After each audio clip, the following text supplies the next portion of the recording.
हां लक्ष द्या इथे. आता आता मागच्या लेक्चरला काय बघितलं होतं आपण की Word M S Office Word 2010 चालू कसं करायचं, बरोबर आहे. आता वर्ड चालू केलं ना. आता आता त्यामध्ये आपण कोणता टॅब बघणार आहे, होम टॅबविषयी माहिती घेणार आहोत. कोणत्या टॅबविषयी बघायचं आहे, होम टॅबविषयी. मगाशी आपण काय केलं होतं, एक पॅरेग्राफ घेतला होता, समजतं ना. तोच पॅरेग्राफ पुन्हा घ्यायचा आहे. कसा घेणार बोला जरा. पहिलं कुठे क्लिक करणार, equal to, hello, equal to नंतर कुठे येणार आहे, काय लिहिलं आहे, RAND bracket open bracket close, आणि नंतर कोणतं बटन दाबायचं आहे, इंटर बटन. आलं, समजते. घेतला एक पॅरेग्राफ. आता पॅरेग्राफ घेतले, आपण काय करणार, याला सिलेक्ट करा पॅरेग्राफला. जेवढा पॅरेग्राफ सिलेक्ट करणार तेवढ्या पॅरेग्राफवरती फॉर्मॅटिंग अप्लाय होणार. सर्वप्रथम काय बघणार आपण, होम टॅबमध्ये जायचं आहे. कशामध्ये जाणार आहे, होम टॅब. होम टॅबमध्ये कुठे जायचं आपण, बघा इथे काय लिहिलं आहे, फॉन्ट बनवून दिलं आहे, दिसू ना खाली फॉन्ट. सध्या कोणता फॉन्ट आहे, कॅलिब्री. मला समजा आता फॉन्ट म्हणजे काय तर हँड रायटिंग. प्रत्येकाची लिहिण्याची स्टाईल अलग अलग असते ना, तसे आपल्याला इथे काय दिलं, हँड रायटिंग. मग इथे फॉन्टवरती क्लिक करायचं, ॲरोवरती क्लिक करायचं. इथून जी स्टाईल पाहिजे ते घ्यायची. इथून बघा मी थोडं खाली आलो, इकडची बघा स्टाईल बदलते, बदलली जाते स्टाईल. आता ही स्टाईल नको असेल, अजून पाहिजे अलग अलग, तर ॲरोने खाली यायचं. इथून दिसत अलग अलग स्टाईल. कोणती स्टाईल पाहिजे त्या स्टाईलवरती क्लिक करा, बरोबर आहे. मला समजा ही स्टाईल पाहिजे असेल तर आपण ह्या स्टाईलवरती काय करायचं, क्लिक करायचं. इथून आली ही स्टाईल. पण समजा ही स्टाईल नको आहे मला, आता एक स्टेप मागे यायचं आहे. मग कोणतं बटन दाबणार आपण, कंट्रोल Z. मागे येण्यासाठी कोणतं बटन दाबणार, कंट्रोल बटन दाबून Z बटन. समजते. एकतर कंट्रोल बटन दाबून Z बटन दाबायचं आहे, किंवा दुसरा मार्ग कोणता आहे, याला सिलेक्ट करा आणि जिथून स्टाईल अप्लाय केली होती त्याच स्टाईलवरती क्लिक करायचं. हॅलो, आणि इथून कोणती स्टाईल घेणार, जी पहिली स्टाईल अप्लाय केली होती ना तीच स्टाईल घ्यायची. इथून आलो स्टाईलवर पुन्हा, समजलं स्टाईल कशी द्यायची, मागे कसं यायचं आहे. इथून पुढे काय वाचा, काय दिलं, फॉन्ट साईज. फॉन्ट साईजचा अर्थ काय की फॉन्टची साईज कमी जास्त करू शकतो आपण. क्लिक केलं इथे मी, बघा खाली दिसते प्रिव्ह्यू बाजूला, इथे थोडी साईज वाढले, बरोबर ना. कोणत्यावरती अप्लाय होणार, जो सिलेक्ट करणार त्याच्यावरती अप्लाय होणार. समजतं ना. सध्या मी बाहेर क्लिक केलं, मी सध्या समजा हे 3च अल्फाबेट सिलेक्ट केले, 3 शब्द सिलेक्ट केले, झालं सिलेक्ट. आता याच्यावरती क्लिक करून फॉन्टची साईज वाढवली, इथून वाढते. फक्त 3च शब्दांवरती, वर्डवरती का झालं आहे, कारण आपण सिलेक्ट काय केलं आहे, 3 शब्द सिलेक्ट केलेत, बरोबर आहे. आता कुठे जाणार, पुन्हा जिथून वाढवले होते ना तिथेच जायचं आहे, आणि कोणती साईज घेणार, कमी करा. कळतं. एक तर अंडू बटन दाबायचं किंवा इथून साईज कमी करू शकतो. दुसरा मार्ग कोणता आहे बघा जरा. इथे वाचा काय लिहिलं आहे, ग्रो फॉन्ट. इथे खाली बघा त्याचं नाव येत आहे आणि त्याच्या खाली मिनिंग पण येतो त्याचं. ग्रो फॉन्टचा काय दिलं आहे, इन्क्रीज द फॉन्ट साईज, म्हणजे फॉन्टची साईज वाढते. आता इथे किती आहे, 72 आहे ना, 72 आहे. आता मी क्लिक करतो एकदा, बघा झाले 80. इथे पण फॉन्टची साईज वाढली, अजून क्लिक करायचं आहे. वाढली फॉन्टची साईज. कमी करण्यासाठी काय करायचं आहे, इथून पुन्हा काय करायचं, श्रिंक फॉन्ट, म्हणजे डिक्रीज होणे फॉन्टची साईज, होते फॉन्टची साईज कमी. समजतं एवढं. आता इथे वाचा काय दिलंय, बोल्ड. बोल्डचा अर्थ काय होणार की डार्क होणार. जो आपला वर्ड आहे तो थोडा काय होणार, डार्क होणार. बघा झाला बोल्ड. पण आता बोल्ड इफेक्ट घालायचा असेल तर काय करणार, पुन्हा जिथून सिलेक्ट केलं त्याच्यावरतीच क्लिक करायचं, गेला बोल्ड इफेक्ट निघून. नंतर कोणता आहे, इटॅलिक. इटॅलिक म्हणजे काय ना, थोडं क्रॉस येणार, झालं थोडं क्रॉस. घालवायचं असेल तर काय करायचं, पुन्हा इटॅलिकवरती क्लिक करायचं, गेलं इटॅलिक. आणि पुढे काय दिलं आहे, यूचा अर्थ काय ना, अंडरलाईन येणार, आली वरच्या खाली अंडरलाईन. नको असलं काय करायचं, पुन्हा अंडरलाईनवरतीच क्लिक करायची, गेली अंडरलाईन. पुढे वाचा जरा काय नाव दिलं आहे, स्ट्राईक थ्रू. स्ट्राईक थ्रू म्हणजे काय, कधी कधी बघा एखाद्या मधले वर्डमध्ये काय दिली असते, मध्ये आडवी लाईन दिली असते. समजतं ना, वर्ड समजा आपल्याला नको असेल तर मध्ये अशी आडवी लाईन दिली असते, त्याला बोलतो स्ट्राईक थ्रू इफेक्ट. बघा इथे काय दिलं आहे ना, draw the line middle of the selected text, म्हणजे मध्ये आडवी लाईन येणार, आली मध्ये आडवी लाईन. पुन्हा घालवायचं असेल सिलेक्ट करायचं, इथून पुन्हा कुठे यायचं आहे, स्ट्राईक थ्रू होती यायचं. कुठे यायचं आहे, स्ट्राईक थ्रू. गेली मधली आडवी लाईन. समजतंय. हां, पुढे काय दिलंय. आता हे ऑप्शन जरा नंतर बघणार आहोत आपण. सर्वप्रथम बघा इथे काय दिलंय. ही स्टाईल द्यायची असेल काय दिलंय. टेक्स्ट इफेक्ट म्हणजे आपल्याला ह्या सिलेक्टेड टेक्स्टला इफेक्ट देऊ शकतो एखादा. दाखवतो खाली अलग अलग इफेक्ट. समजतं ना. टेक्स्ट इफेक्ट पाहिजे टेक्स्ट इफेक्ट देऊ शकतो. पुढे काय दिलंय. Text highlight colour. आता ह्या कलरचं नाव काय दिलं बघा. Text highlight colour. पुढे काय दिलंय. फॉन्ट कलर म्हणजे काय ना तर टेक्स्ट कलर. समजते दोघांमध्ये फरक काय.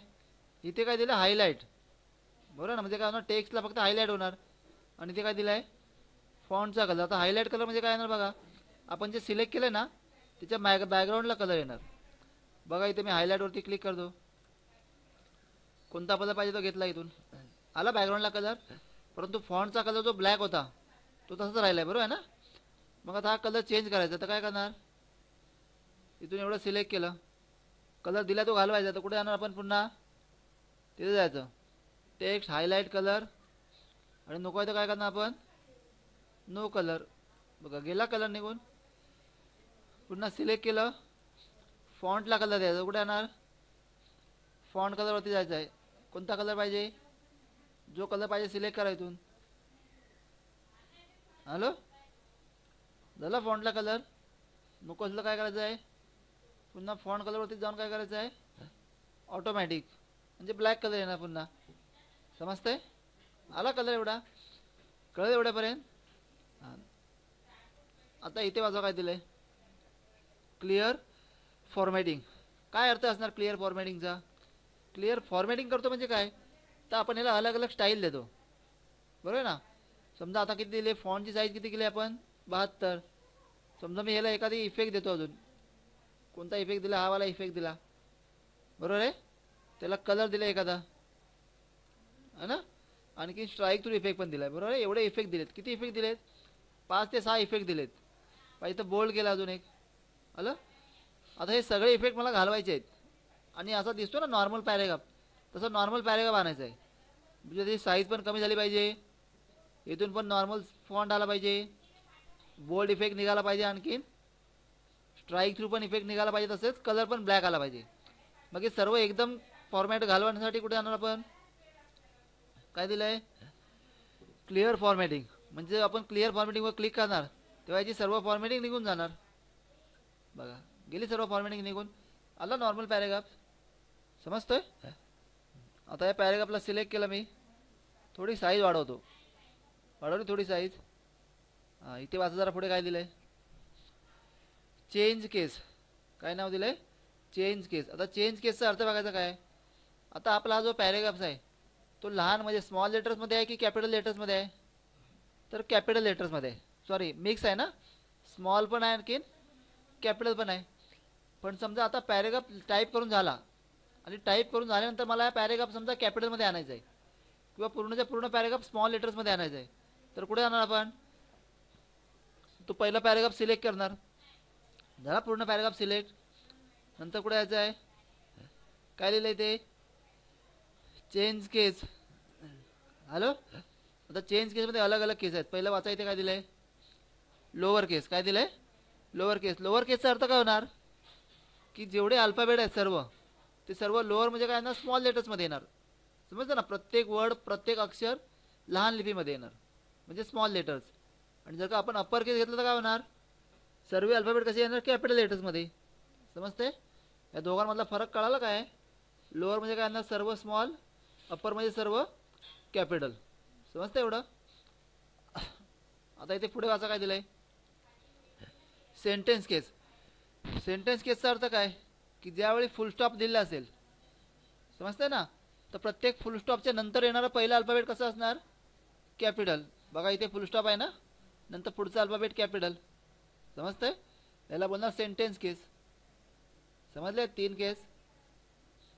पुढे काय दिलं वाचा जरा कॅपिटलाइज ईच वर्ड. याचा अर्थ काय होणार कॅपिटल होणार. कॅपिटल याचा अर्थ काय होणार कॅपिटल होणार. पण ईच वर्ड म्हणजे काय तर प्रत्येक वर्डचं पहिलं अल्फाबेट कॅपिटल होणार. समजतं ना. प्रत्येक वर्डचं पहिलं अल्फाबेट काय येणार कॅपिटल येणार. वर्डचं पहिलं अल्फाबेट. हा आणि टॉगलचा अर्थ काय की अपोजिट येणार. जे स्मॉल असेल त्याला कॅपिटल करणार आणि जे कॅपिटल असेल त्याला स्मॉल करणार. समजतं ना. सध्या जो पॅरेग्राफ असेल त्यामध्ये जे अल्फाबेट स्मॉलमध्ये असेल त्याला कॅपिटलमध्ये करणार आणि जे कॅपिटलमध्ये असेल त्याला काय करणार स्मॉलमध्ये. कळतंय. आता सर्वप्रथम कोणती अप्लाय करतो मी बघा. इथून कुठे जाणार आपण चेंज केसमध्ये. कुठे जाणार आपण चेंज केस. हॅलो त्यामध्ये काय घेतलं मी लोअर. लोअर म्हणजे काय ना सर्व स्मॉल झाले. सर्व स्मॉल. पुढे कुठे जाणार पुन्हा चेंज केसमध्ये जायचं आणि कुठे जाणार अप्पर. अप्परचा अर्थ काय येणार सर्व कॅपिटल. आले सर्व अल्फाबेट कॅपिटल. समजतंय. पुन्हा कुठे जायचं आहे चेंज केसमध्ये जायचं आहे ना. पुन्हा कोणता घेतो मी पाहिजे तर सेंटेन्स घेतलं तर काय होणार प्रत्येक सेंटेन्सचं पहिलं अल्फाबेट कॅपिटल येणार. आता मी हा ऑप्शन घेतोय कोणता कॅपिटलाइज ईच वर्ड म्हणजे काय येणार तर प्रत्येक वर्डचं पहिलं अल्फाबेट कॅपिटल येणार. बरोबर ना. ऑन द मध्ये ओ कॅपिटल असणार. टी मध्ये टी कॅपिटल येणार. बघा कोणता ऑप्शन घेतला कॅपिटलाइज ईच वर्ड. आलं दाखवतो प्रत्येक शब्दाचं पहिलं अल्फाबेट कॅपिटल. आता पुन्हा मी इथे जातो चेंज केसमध्ये गेलो. कोणता ऑप्शन घेतला टॉगल केस. टॉगल म्हणजे काय ना तर विरुद्ध येणार. आता हे सध्या कॅपिटल आहे ना पहिला अल्फाबेट. प्रत्येक शब्दाचं पहिला अल्फाबेट कॅपिटल आहे आणि बाकी सर्व स्मॉल आहेत. तर टॉगल केस घेतलं काय होणार पहिलं स्मॉल होणार. पहिला अल्फाबेट काय होणार स्मॉल आणि बाकी सर्व अल्फाबेट काय येणार कॅपिटल. समजतंय. तर काय घेणार मी इथून टॉगल केस. बघा झालं पहिला अल्फाबेट स्मॉल बाकी सर्व कॅपिटल आले. समजतंय. नंतर कुठे यायचं पुन्हा चेंज केसवरती यायचं. कुठे येणार आपण चेंज केस आणि कोणता घेणार ऑप्शन सेंटेन्स केस म्हणजे नॉर्मल येणार. हॅलो समजतंय एवढं. समजतंय. आपण सध्या कोणतं बघत होतो होममध्ये फॉन्ट या सब टॉपिक विषयी बघत होतो. बरोबर ना. होम टॅबमध्ये फॉन्ट विषयी बघत होतो. कळतंय. आता हा एवढा पॅराग्राफ काय करतो मी डिलीट केला समजा झालं. आता अजून कोणते ऑप्शन बघायचे राहिले आहेत काय नाव दिलं सुपरस्क्रिप्ट आणखीन सबस्क्रिप्ट आणखीन काय नाव दिलं याचं सुपरस्क्रिप्ट. त्यासाठी कोणतं एक्झाम्पल घेणार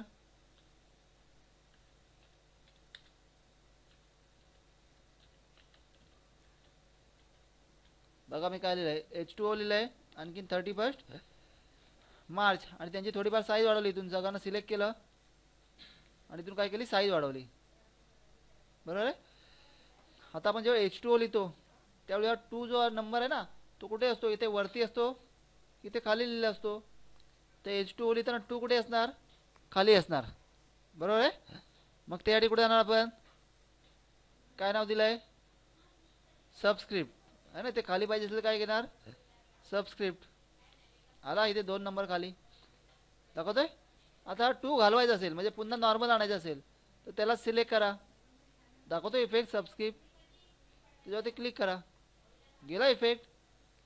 आता 31 मार्चमध्ये ST कुठे असणार वरती असणार. बरोबर ना. वरच्या साईडला असणार थोडाफार. मग त्यासाठी कोणता घेणार इफेक्ट सुपरस्क्रिप्ट. हॅलो दाखवतो सुपरस्क्रिप्ट इफेक्ट. नको असलेलं पुन्हा तिथेच क्लिक करणार आणि कुठे जाणार आहे सुपरस्क्रिप्ट म्हणजे जिथून इफेक्ट ऑन केला होता तिथूनच इफेक्ट निघून गेला. कळेल. समजतंय. आता आपण इथून जे फॉन्ट बघितले याच्यामध्ये आपल्याला अलग अलग अजून अलग अलग इफेक्ट पाहिजे असतील तर आपण इथून जाऊ शकतो. दिसतोय फॉन्ट ऑप्शन. बरोबर ना. इथून बघितलं ना इफेक्ट तेच इफेक्ट याच्यामध्ये पण असणार. फॉन्टवरती क्लिक केलं दाखवतो इथे अलग अलग इफेक्ट. समजतंय. मग कसं करणार समजा मी याला सिलेक्ट केलं याला एखादा इफेक्ट द्यायचा असेल अजून तर कुठे जाणार फॉन्टवरती जायचं आहे. कोणता इफेक्ट घ्यायचा समजा मला डबल स्ट्राईक थ्रू म्हणजे 2 वेळा आडवी लाईन येणार. समजतंय. स्मॉल कॅप्स आपण कोणता इफेक्ट ट्राय करू शकतो यातला एखादा आहे ना आणि काय करणार ओके करायचं आहे. कळेल. आता नको आहे तर मी पॅरेग्राफला काय करणार कंट्रोल A करून सिलेक्ट केलं झालं सर्व पॅरेग्राफ सिलेक्ट आणि नको आहे तर काय करणार डिलीट बटन दाबणार. करणार एवढी प्रॅक्टिस. वर्डमध्ये कशा विषयी प्रॅक्टिस करायची आज होम टॅब विषयी. बरोबर ना. प्रॅक्टिस करून झाल्यावर ऑप्शन पण लिहून ठेवायचं आहे कारण प्रत्येक ऑप्शनचं नाव माहीत पाहिजे. समजा मी विचारलं की सुपरस्क्रिप्ट कुठे आहे, तर इथे नाव शोधत नाही बसायचं की सुपरस्क्रिप्ट कुठे इफेक्ट आहे. कळतंय, नाव दाखवते पण त्याचं शोधता नाही आलं पाहिजे. डायरेक्टली आपल्याला इफेक्ट माहीत पाहिजे की कोणता इफेक्ट कुठे आहे. समजतंय, करणं एवढी प्रॅक्टिस. समजतंय, करा एवढी प्रॅक्टिस.